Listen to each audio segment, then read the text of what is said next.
niwashukuru vijana wetu wa Kagera kwa kusikiliza na kuzingatia maadili ya Mtanzania na kutojihusisha na mambo yoyote yale ya uvunjifu wa amani. Wameonyesha uzalendo wa hali ya juu. Kwa hiyo pongezi hizi ni kwenu viongozi wa dini kwa kutulea vyema kiroho. Ni pongezi kwa viongozi wa serikali kwa kuendelea kusisitiza na kuhimiza uzalendo.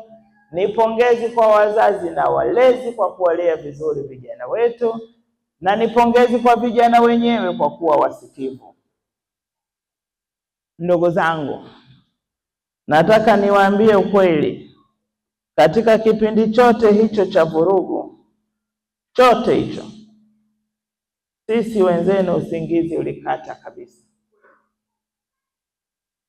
Hatukulala, tulikesha kuwalinda, tulikesha kulilinda taifa, tulikesha kuulinda mkoa.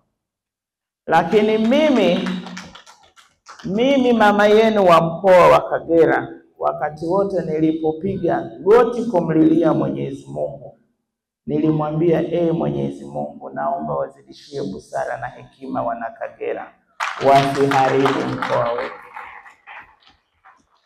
Nilikuwa nikijitazama na kujitathmini. Unajua huu uongozi wa mkoa ni kama familia.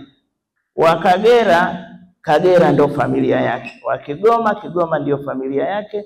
Wa Mwanza, Mwanza ndio familia yake. Kwa hiyo wakati wote ninajitazama mimi na familia yangu ndio nyinyi, nasema hivi, tuna nini sisi cha kukiteketeza?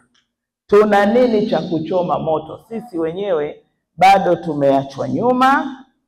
Tunapambana, tunahangaika kutengeneza miundombinu kwa nguvu na jasho jingi.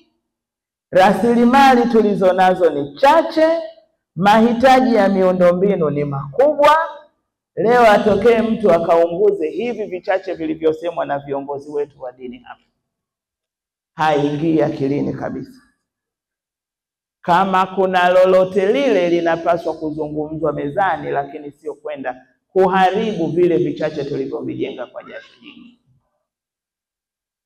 Lakini nashukuru wakwetu walituelewa, na walituelewa si kwa sababu labda sisi ni wajanja sana, hapana. Walituelewa kwa sababu kwanza tunamtanguliza Mungu kwenye kila jambo tunalofanya. Na ndiyo sababu hata leo tumekutana hapa kumtanguliza Mungu.